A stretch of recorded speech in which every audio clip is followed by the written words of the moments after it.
Please be seated.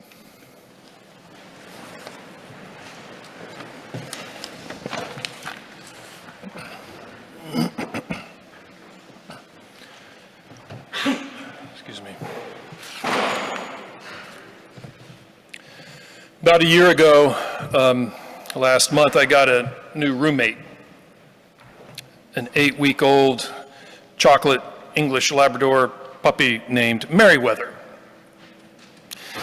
He's playful, he's sweet, he's fun, he's curious, and he's just a joy to live with. And one of the most fascinating things about this past year is watching his sense of smell develop. Over the months, it went from kind of dull to now it's super keen. And he just tends to follow his nose.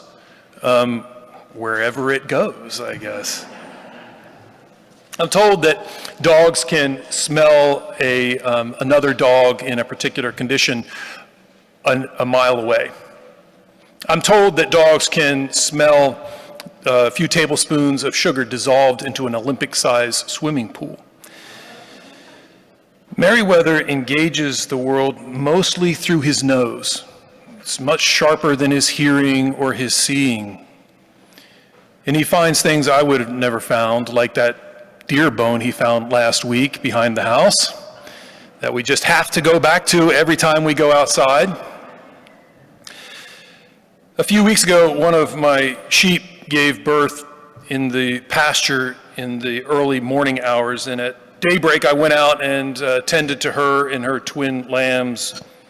But I wanted to go look at the spot where she birthed, just to make sure that everything was healthy. It can tell me a lot about the condition of the animals.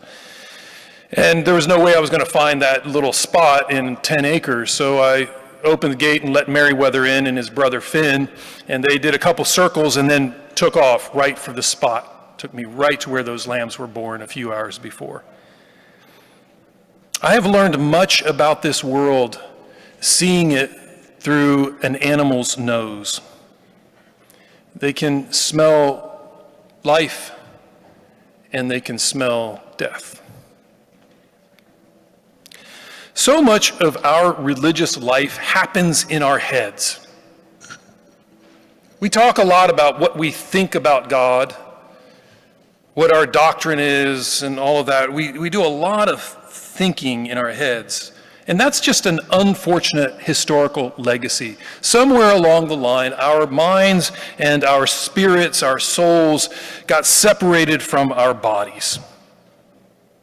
But yet we do these things. We stand, we sit, we taste bread, we'll taste wine again soon, we'll engage the rest of our bodies, but still we stay mostly in our heads. There's this practice of prayer and meditation within the Christian tradition. We call it centering prayer. It's a practice. Goes back into the ancient world. It's where you sit to pray, to meditate. And it begins with the breath, to center us into our bodies, breathing in, breathing out, to remind us that we are in our bodies. And when our minds go off in the meditation and the fantasies start and the arguments start and all of those things that distract us, we return to the breath, to the practice of being embodied. Our bodies and our spiritual lives are one and the same thing. Scent is the most mysterious of bodily senses. It is hardwired into memory. I smell something, I think you've probably had this experience as well. I smell something and I have images, not thoughts, not impressions, but vivid images of people or places or events long ago. They just kind of flash across my mind. Smell tells us what is good. It tells us what to avoid. Our noses know our lovers best.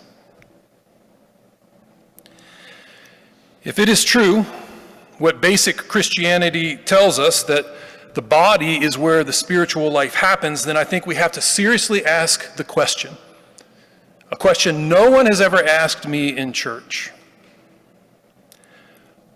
What does spirituality smell like?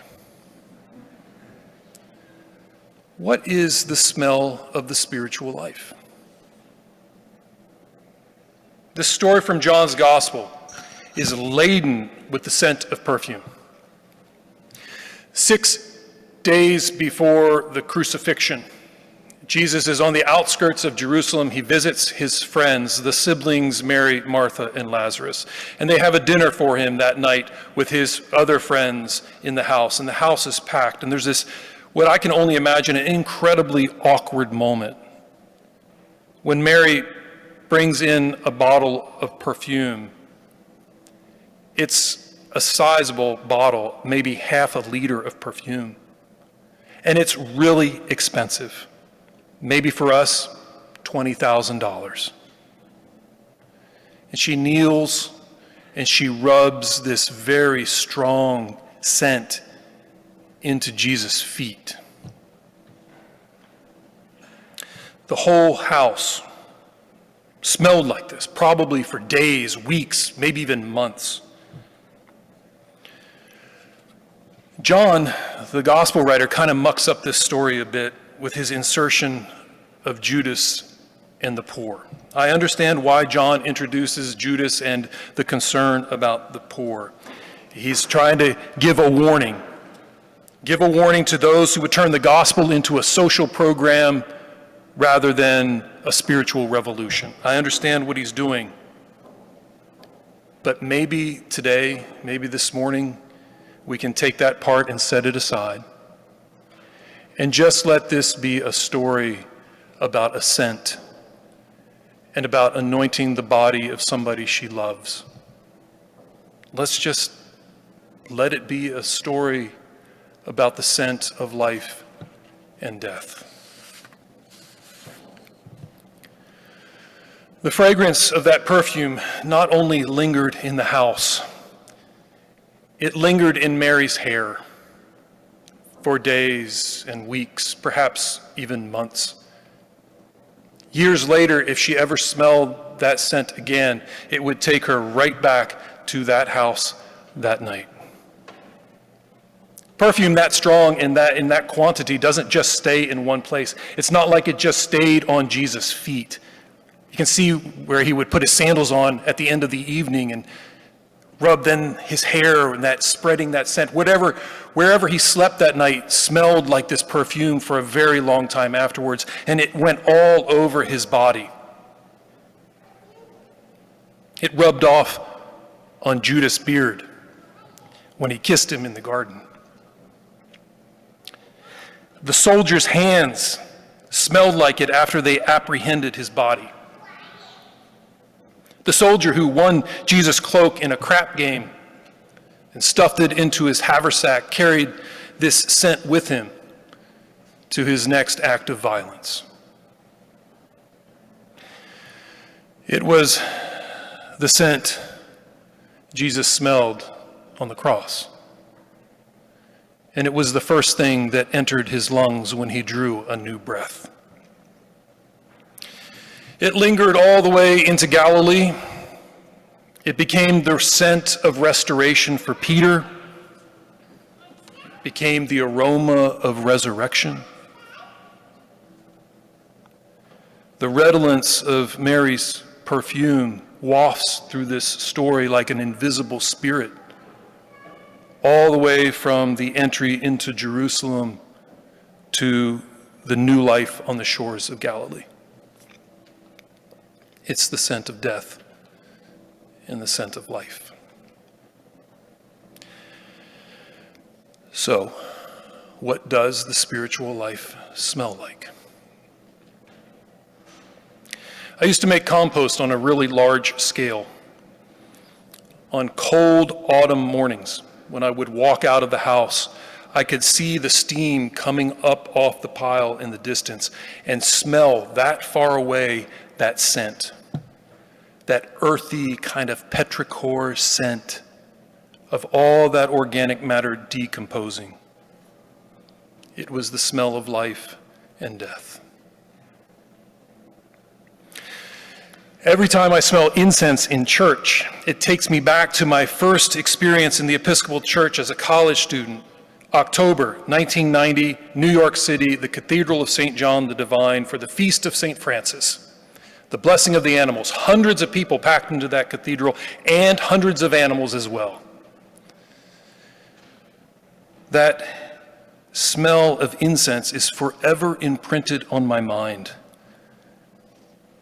as the scent of a profound turn in my spiritual life, where I left behind the tradition that had nurtured me and embraced the one that would lead me home. My healthy, beautiful, happy 17-year-old godsons were born 11 weeks premature. All these years later, I can remember the smell of their heads, the scent of life on a threshold.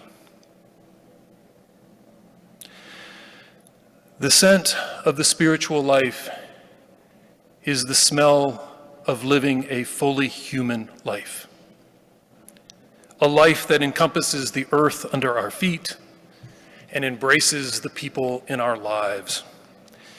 It is the smell of embracing. It is the scent of letting go. It is the scent of death and the aroma of resurrection. Our senses tether us to the creation, to who and what we really are.